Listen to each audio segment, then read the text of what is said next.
In a bustling city, there lived a young boy named Leo. He wasn't like the other kids who loved playing outside or chasing after the latest toys. Leo's world was made of paper and ink, filled with stories of brave knights, wise wizards, and distant, magical lands. His greatest treasure was a small, dusty bookstore at the corner of his street, owned by a kind old man named Mr. Allister. Every day after school, Leo would rush to the story nook, his eyes sparkling with anticipation. Mr. Allister, with his gentle smile and glasses perched on his nose, would always be waiting for him. "Ah, Leo, just in time," he'd say. "A new adventure has just arrived." One afternoon, as a storm raged outside, Leo noticed a book he had never seen before. It was tucked away on a high shelf, bound in dark leather with no title on its cover. Curiosity got the better of him. "Mr. Allister, what's this book?" he asked, pointing a small finger upwards. Mr. Allister's eyes twinkled. "That, my boy, is a special one. It's called the Unwritten Book. Legend says it writes itself, showing the reader a story they need to hear the most." Leo was captivated. He carefully took the book down. As he opened it, he expected to see printed words, but the pages were completely blank. He felt a pang of disappointment. "It's empty," he said sadly.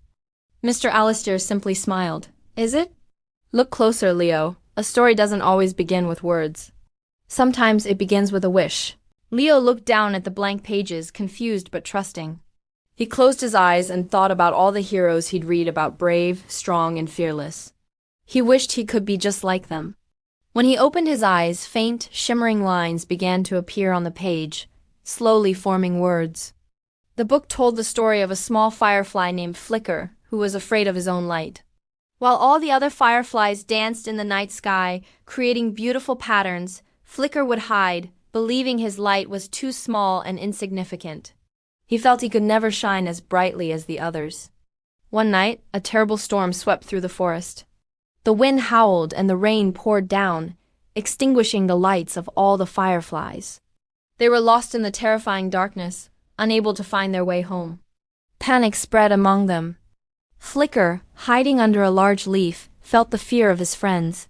He was scared too, but seeing them so helpless stirred something inside him. He remembered his mother's words, "Even the smallest light can defeat the greatest darkness." Taking a deep breath, Flicker let his own small light shine. It wasn't as bright as the others, but in the complete darkness, it was a beacon of hope. One by one, the other fireflies saw his tiny glow and gathered around him. Their fear subsided, replaced by gratitude. Following Flicker's gentle light, the fireflies navigated through the dark forest, finding their way back to safety.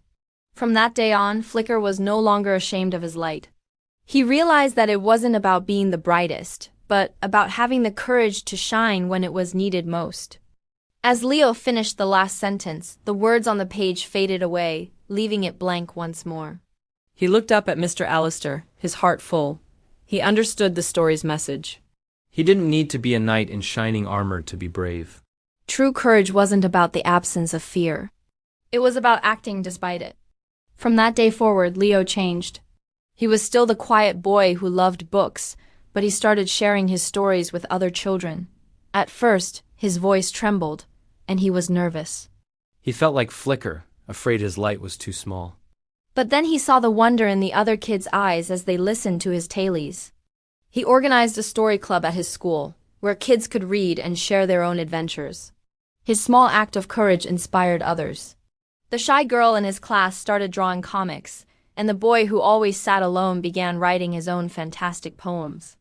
Leo's little club became a place where everyone's light, no matter how small, could shine brightly. Years passed, and Leo grew up. He never forgot the unwritten book or the story of Flicker. He became a famous author, writing stories that inspired millions of children around the world. His books weren't just about magic and dragons.